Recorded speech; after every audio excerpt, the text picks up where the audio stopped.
What's up, fam? Welcome to the Street Lawyer Podcast. I'm Lonnie the Street Lawyer, your host.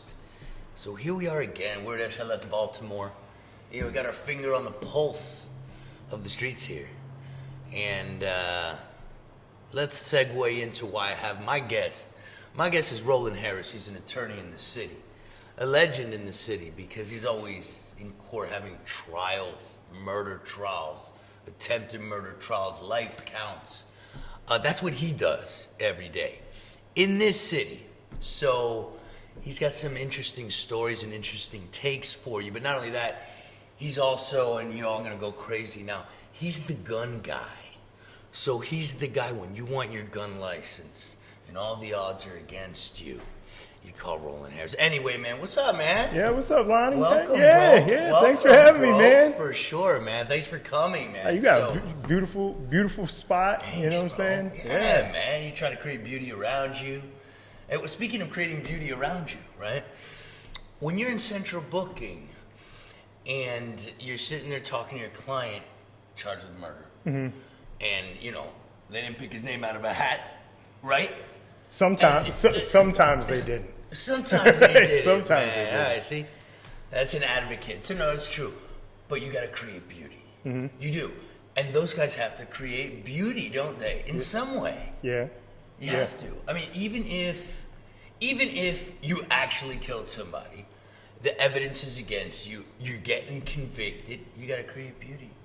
Everybody does. Yeah, like the thing is, when you're locked up over at Central Booking, that place is disgusting, right? And you could go from there to MRDCC, MTC, all them places are just horrible. The only thing I can say I'm actually proud of is the fact that they tore down Steelside during my career. That place is crazy. Because that jail was ridiculous. Yeah. I mean, you go in there and there were cigarette burns in the attorney booths, and the booths were literally like phone booths. Right. But I know that. You know what I hated about that? That's why I hated when I have to keep putting out my cigarettes on the thing. I wish they put an ashtray for me. Yeah, but remember when you were over there? When you were working over at Bookins, they had the guys sleeping in the gym. I think they're back to sleeping in the gym. Really? Right. Yeah. So they got the guys. They bring out the fake beds and have them sleeping on the floor and doing all that other stuff. Right. So the idea that there's not enough resources, there's not enough correctional staff, there's way too many guys in there.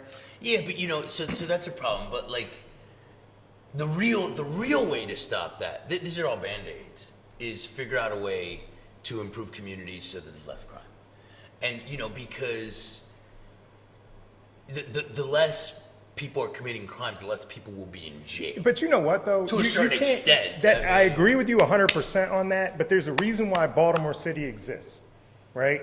And the problem is that none of the leaders that are involved with operating Baltimore City seem to have any idea why it exists. And as a result, we get overloaded with problems. Okay. And the reason we exist is because we're in the middle of the East Coast, right? And we're the link between East and West.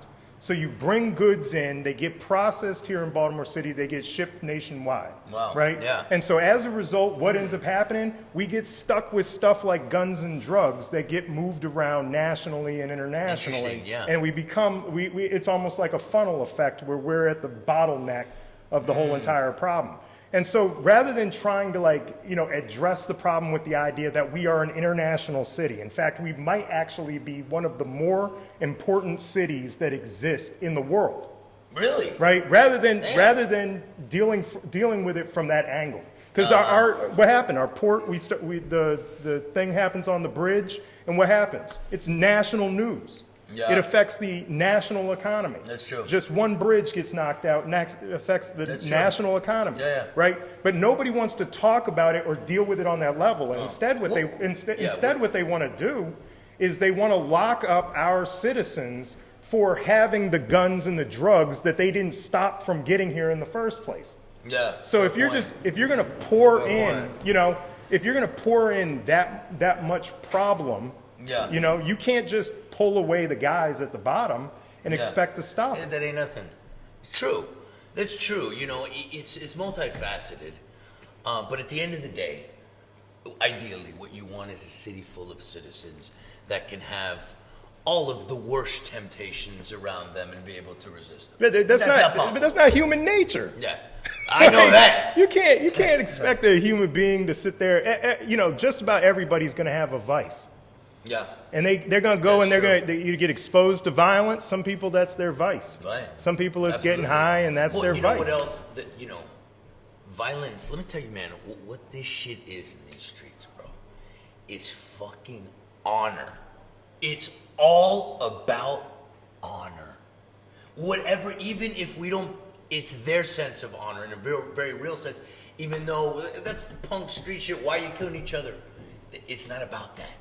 It's about honor. And it might be misguided, wrong-headed. Bro, it's like the Middle Ages. You walk around with their swords, you disrespect somebody, boom. That's what goes on, bro. Yeah, but think about it. Yeah, but in their mind, they're like, this guy going to jail isn't going to do anything for this guy. This guy's dangerous. Like, yeah. I've represented a number of people who have killed people who were killing people. I've had. Wait, hold on, kill people who kill people. Yeah, people who were going around and were basically serial killers, and they killed a serial killer. And they killed the guy who killed him. And they're on trial for murder, right, for killing what would theoretically qualify as a serial killer. So are you saying like that was like a potentially good deed for society? I'm not judging the deed. No, but are you? Right? All I'm saying is that, especially when you're talking about something like murder and it's very personal. There are times when murders happen that have absolutely nothing to do with anything. It's you stepped on my shoe, I'm gonna lose my mind. Correct. Right. But there are a substantial number of murders that are connected to very, complicated scenarios that are going on. Right. Where the people are going out there and they will. I've had cases where people just mow down a group of people, and then somebody responds to that mowing down of a group of people. Inevitably. Right. Inevitably. Even the detectives, the case I'm thinking of, even the detectives were What happened in the case you're thinking of? What were the facts? You say mow down. What exactly happened? They took an AR-15. When they drove by in a car, people were No. They went and they found I think it was a 16-year-old girl and a guy that everybody in the neighborhood knew, and they were outside and they were playing dice in the alleyway. Yeah. And these guys jumped out with like an AR-15 and 240 cals. Wow. And just filled them up with lead. Oof. And then the next day, this is the state's theory of the case. The next day, there was retaliation as a result of that. But when the police were on the scene investigating the second shooting, they were talking about the fact that they had already investigated this guy for a completely different murder. Whoa. But you're right, though. It's like 90% of the murders are done by a small group of people. That's what they say. Yeah, I mean, they have some statistic where they go 7% of people commit 40% of crime. Right, something like that. I mean, that's probably true. And it's probably in some kind of true, right? I think a substantial amount of crime goes undetected. Oh, of course. Right. Obviously. And so, 7% of people just get caught the 40% of the time of the crimes that they investigate. Listen, you know what's so funny? Hold on. So when I started Central Booking, it was nothing but hand to hands. Hand to hands. Just distribution charge. Attempted distribution charge. Hand to hand. Those are the public defender clients. And they almost all of them, if they didn't have a record, they're like, yeah, you know what's crazy too? They're like, this is my first time doing it, and then I got caught. I'm like, yeah, right. Yeah. Like, if you got caught like that's your 1000th time doing it. No judgment, I mean, but they could just be honest with me, like, bro, I don't care, bro. I'm here to help you. Like, I know you're charged with a crime. Like, I'm not here thinking you're an angel. Like, just tell me. Yeah, I mean, I don't really care what the background story is about it. Right. I'm not working off of what your statistics are. What I need to know is, is there a video? Video. Like, because in today's world, that's the problem. That's the first one. Right? Video. That's the thing. They've got video and statement, but like in a little hand in hand, like there's not many statements. They're not interrogating you. They're just arresting you. Yeah, I haven't done a hand to hand. Interrogated. Honestly, I haven't done a hand to hand case in years. Right? I would say I haven't done. Remember the dropsy? Remember the dropsy case? Yep. Everybody just threw their drugs on the ground every time the police came around. Right. And you were like, yeah, right. You know what I'm saying? And You say that anytime. It was funny too, because you go down to Southern, and they would say all this stuff about a consent search, right? But the judges at East Side used to throw cases out because they sometimes they didn't necessarily believe in consent searches. So all of a sudden you go over to East Side and everything was a dropsy, right? And you go there and you'd have a docket full of dropsies over on East Side and a bunch of consent searches down in South Baltimore. So, well, here's the problem with all that. Like, when officers just blatantly if they get on the stand and they lie about consent, right? Or they lie about plain sight, which is common, you're in a bad position when cops lie about that, because if it's not provably false, like the judge can't say, yeah, for no reason, I think you're lying, officer. Even if he does, I don't even. you know what I'm you saying? know what? I don't really care about the issue of them saying he consented.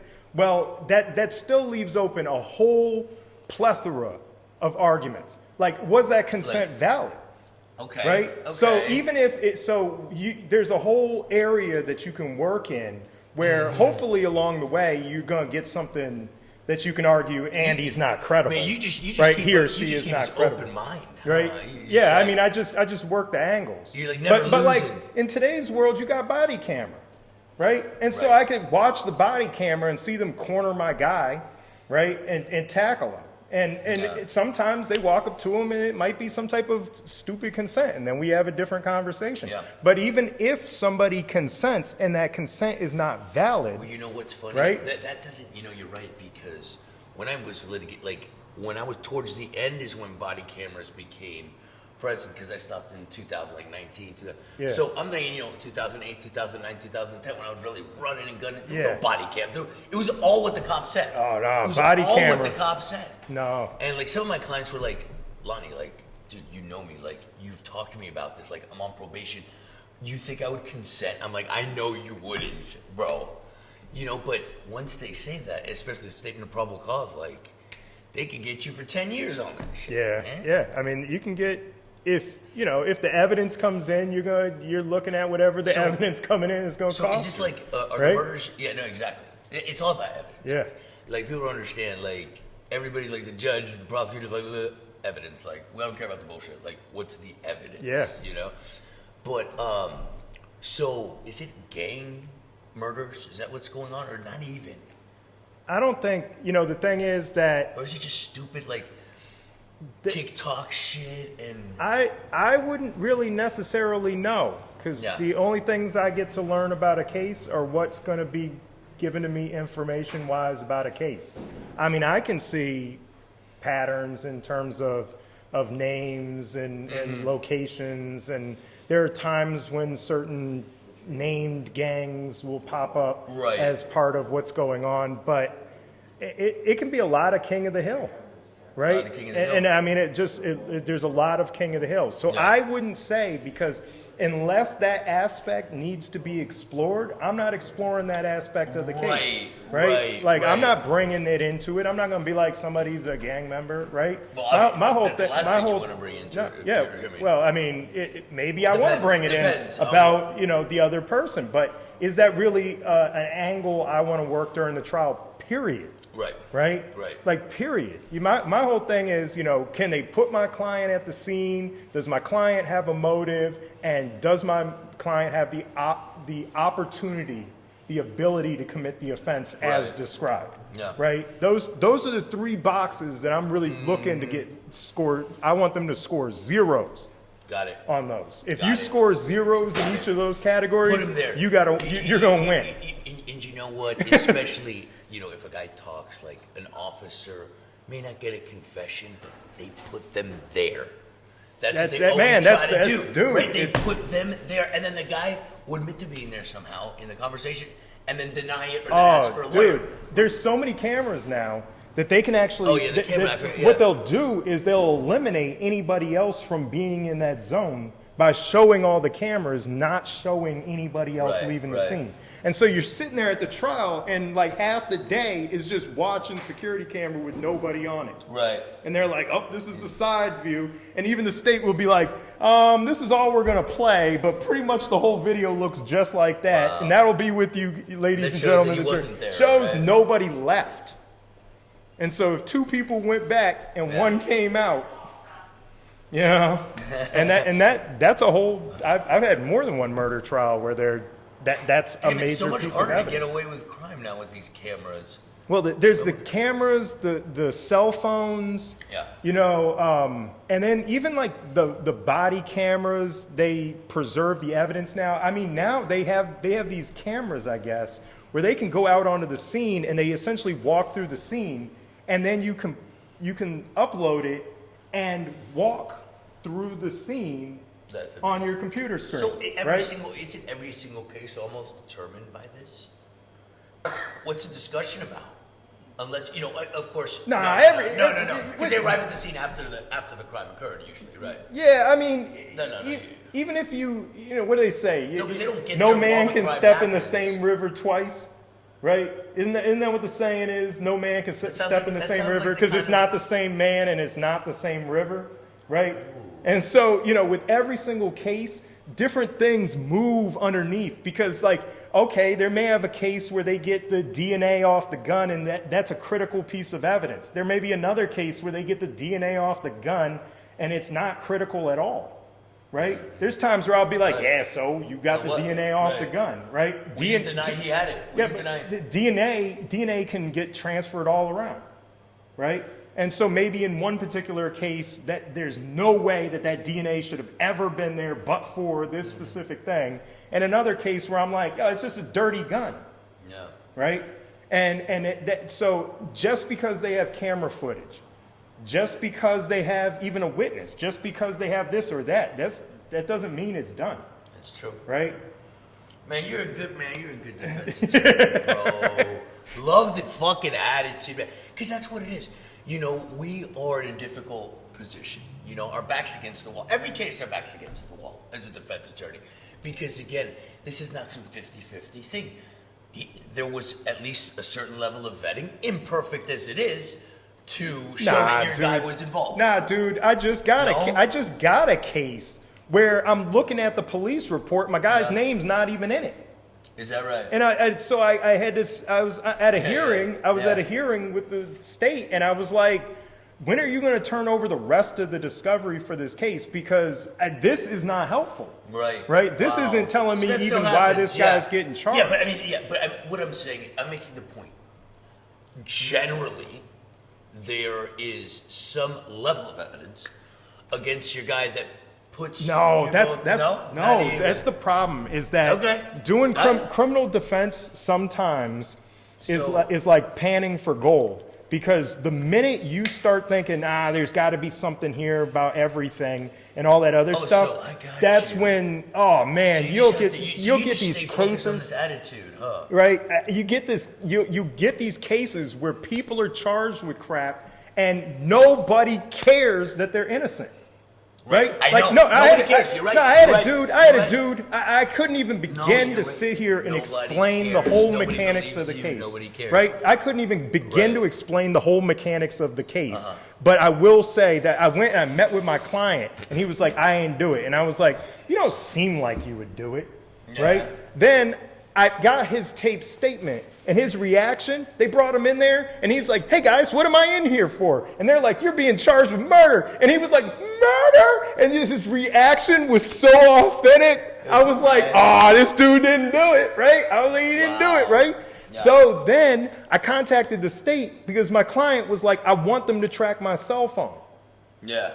Right? You know where he said he was in this, one of these hotels, this, one of these motels that's like, Pulaski Highway type just thing. Having some romance. Right? Having a little romance. He was doing himself, right? He was hanging out. He was doing someone else. He was doing what he wanted to do. Yeah. But check it out. So I started contacting the state, saying to them, he wants you to track his cell phone. Can you track his cell phone? We'll give you permission to track his cell phone. They didn't do it. Yeah. So then you know what happened? Check this out. I end up getting a tape statement where one of the witnesses went in there and said, that guy that you guys arrested, he didn't do it. And they still kept that guy in jail. That's fucked up. They wouldn't let him out. Yeah. And you know what the excuse was when we went to court? What? When we went to court, they told the judge they had to dismiss the case because their witnesses failed to appear. Right? That dude sat in jail for, I don't know, 8 months. God dang.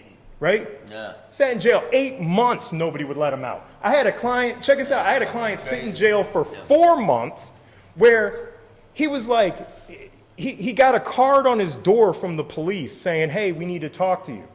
He went down and he talked to the police. While he was there, they were like, we're going to charge you with conspiracy to commit murder. Okay, that carries a life penalty. But let me ask you something. You will admit that there are some cases where the police have any evidence at all, or you will not admit that? So everybody in jail, wait, hold on. Do you have a... No, but that's not the job. The job of the defense attorney. No, I know, but I'm just asking you, like, I mean, from what you will not concede that there's ever been a case in Baltimore City where the cops have had evidence. They do. And there's some level of evidence, or... I'm not... Yeah. Unless it's just an absolute, like, is it just opposite? I mean, they're just completely out there just arresting innocent people? No way. No, like, right? you've got to hear the whole thing out, right? There are times when the state has an absolute slam dunk case. Like you're in court and you're trying the case, and you are just, you look like somebody trying to swim, with a cannonball strapped to your leg. Right. You know what I'm saying? Right. Like you're just fighting the whole time. Yeah. Everything. You're just like, oh man, this isn't working. This isn't working. And it is what it is, right? Right. But I'm not talking about those types of cases. I don't think that that's going to, display something that I could know. Because you know what? A prosecutor could get up here and they want to tell you about all these bad guys they put away. Right. But they're not going to tell you about all the innocent guys that are sitting in jail that they didn't dismiss their case. And so what I'm not going to do is I'm not going to come in here and talk about the guys that I represented who got found guilty. I'm going to talk about the guys who should have never even been charged. Well, right. Because that's what I do it for, is to get these guys out. Right. You know what I'm saying? And the guys who get penalties that they should have never got, you're way overcharging this guy. Yeah, no, exactly. Right? I mean, that was a real common thing I noticed. I mean, it was just really heavy overcharging, of course. And what happens in that case? Often the defendant's pressured to take a deal because he's facing all this bullshit. The way you're talking about 40 years, yeah, I'll take the 5 because they load it. Yeah. I mean, if he has a guy like you next to you, he might be better off because you present options. You can't see defeat. Yeah. No, I mean, if I have to have a real conversation with a client, I try to have a real conversation with a client, and it doesn't make me the most endearing individual in the world. No, but I have enough experience to say. You gotta be real as fuck. Yeah, I have enough experience to look at a case and say, "Sir, we're walking into a problem." But I will say this though. I've walked into problems and walked out just fine. Yeah. And I've walked into just fine situations that turned into real shootouts. Very true. So you That's can. Welcome to the world life. Okay, hold on. Let's touch on the gun thing because I think a lot of people are, very interested in that. And I was surprised. People reach out to me all the time still about reinstituting their gun rights and what is the deal. So what is the deal with that? If you get convicted of a crime, do you have a right in Maryland to carry a firearm? No. So technically, if you end up with a guilty on your record that has a maximum penalty in excess of 2 years, right? So that's the maximum penalty is determined at the time that you're filing for the whatever it is that you're trying to do, an HQL, in whatever jurisdiction you are, or purchase, Maryland? Or whatever. No, it's in Maryland, state of Maryland. Suspended sentence? Even a suspended sentence. It deals with what the maximum penalty is for the charge. Oh, okay. So even if you get probation, it doesn't matter. So you get probation, anything like that. And, what about PBJ? Does PBJ count as a conviction for those purposes? I do believe so, right? But I actually have to think about it. Don't worry, we'll get it. I mean, we can look at it. But the point is, and then if you're a felony, you're done. Yeah, What's Well, funny because is, the maximum penalty is going to be over. right. So unless it's a traffic offense, you're fucked. Now, what is the theory behind that? Why should you not be able to exercise your constitutional right if you've been convicted of a crime? Well, you're asking the wrong person. What's the No, but right. So the theory is that you are a person that disposed to dangerous activities or something. Well, I mean, is that the? it's an arbitrary. Well, I think that it's a leftover from back in the day when a felony was things that in excess of a year, and misdemeanors were things a year or less. Right. And the idea was, well, if you're getting a 2-year sentence, then that must be a serious charge. Right, Although, right. like in today's world, you can get 5 years for reckless endangerment, which might be you just wilding out on the street, Right. and people saying that looked really unsafe. You know what I'm saying? Right. So Right. you can get 10 years for a second-degree assault, and all you have to do is put a person in fear of being battered. Right? Like, So- you don't even have to actually do it. So if I'm like, you know what I'm saying? Right. Oh shit. You But- can get 10 years for here's, that. Here's what's also messed up. A lot of people take deals that require no jail, but have a long suspended sentence, 3 years, 4 years, whatever. Oh, but it doesn't matter. It's the max. So it doesn't matter. Yeah. So okay, but people are very interested. I mean, like, man, like people around here in D.C., man, they want to live by the gun, man. Yeah. They want the Well, gun. I think want that, the gun, you know, man. with the Bruin ruling and the way things are going, we may actually see changes in how those things are, Yeah. you know, how these categories work and how they interface with each other. Because the fact that you would be prohibited for life, For life. you know, But for there's- something that, you know, and There's one of the, something sensitive about it too, because it's a constitutional right. yeah. You know, it's in the Bill of Rights. I mean, and here's the thing. I mean, if you were convicted of a crime, it doesn't mean you'd be more dangerous with a gun. There's no, maybe if it's a violent crime, you can make more of an argument, I think. Let me tell you how appalling it really is in real actual application. Individuals get convicted in the 1970s. Yeah. Okay? We're talking convictions in the 1970s. Yeah. There might be people in this room whose parents were being born possibly in the Right. 1970s. Right. Okay? And that's when the conviction happens. All throughout the 80s, they were absolutely allowed to possess. Okay. Then they changed the law, right? So you had Brady come in, Right. right? And now all of a sudden, now they're prohibited. Yeah. Okay? Then they do what it is that MSP tells them to do to Right. reinstate their rights. They get reinstated. They make purchases. They Yeah. live as, and then they change the law again and make them prohibited. Okay, so does that make sense that somebody who has owned guns for theoretically, you know, going on 40 years, okay, It doesn't. they grew up in houses with guns. They've had the guns ever since. And then now all of a sudden in the last 4 years, the federal government has announced that they're no longer going to accept Maryland expungements. And as a result, this person who was told to get it expunged. Wait. So people had the gun rights because they got their case expunged. Yeah. And now they're saying, even if you got your case expunged. Yeah. The FBI and So what are they ATF. supposed to do now? Are they supposed to return the gun? This is what yo it's crazy what are because literally they supposed to because do? what happens is we know how an expungement works, right? So if you go on our website, I have my testimony from when I went to Annapolis and testified for Yeah. a change in the expungement statute to try to deal with this problem, right? But we all know that when they expunge your file, there ain't nothing to find anymore. Correct. Okay, they destroy your file. There's nothing to go back to. But what you're stuck in a position where you have to find a way to reopen your expunged case. I've never been able to do that. I've never heard of anybody being able to do that. And what do you have to reopen it to? You get it dismissed. to get it to do either like a quorum Whatever nobis it or a is, modification of sentence get or it lower something than 2 to years. change the sentence to a probation before judgment or to get them that's to a real thing. dismiss So the that's case. that's pretty serious. Like for people to understand, like quorum nobis, you get into pretty serious legal gymnastics. Yeah. You know, That's relief that not every attorney seeks. They're asking for a kick in the teeth. The court system is with this particular issue because the coram nobis was a situation that arose where that individual was getting deported and wasn't properly advised.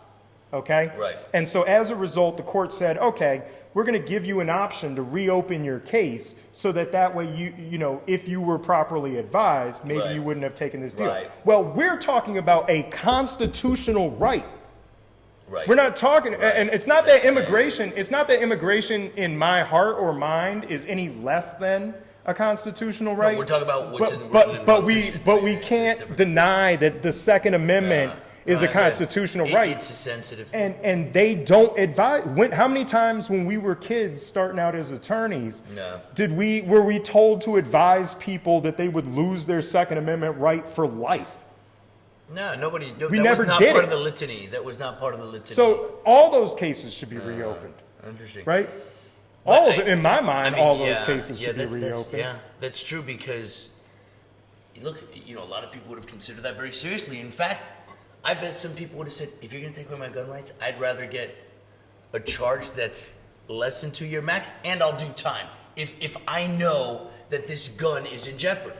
So they didn't have the option to do that kind of shit. Oh, you know what I mean? dude, it's just crazy. And you know, the guys I represent, I'm talking about military veterans. You know, salt of the earth folks, man. Yeah, but what do they do? You know what I'm saying? Like, just get into some shit. Man, it's a stupid. Yeah, they got into a fist fight in 1986. Right. You know, they wilded out in 1991. Their angel wings fluttered a little too hard one night. Yeah, and that's what it is.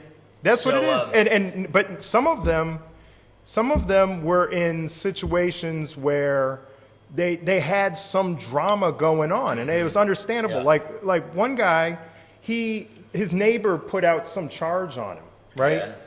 His neighbor put a charge on him. The police pulled him over, and he had his switchblade in his pocket, and so he got charged with concealed deadly. In 19, I don't even remember what it was. Now you still got to pay for that shit. And the case that originally got him locked up, that case was dismissed. Yeah. So the only thing he was stuck with was at the end of the day, right, the search incident to arrest switchblade. Right. Whoever's trying to get a gun license, there's already a level of they're playing the game. You know, the guys who are causing the trouble are not the guys with gun licenses. No. Well, generally. You know, what do you mean? When there's a shooting on the street, the one who mowed him down, do they have gun licenses? No, but for the number of guns that are on the street, I don't know that there's that many shootings. Do you know how many guns there are in America? Right? Oh, I think there's more guns. There's more guns than people. There's more guns than people. Yeah. Yeah. I mean, so you don't think it's an issue of too many guns, or what? I don't really consider it. Got it. You know, the thing is that you just try to help people. There are rules.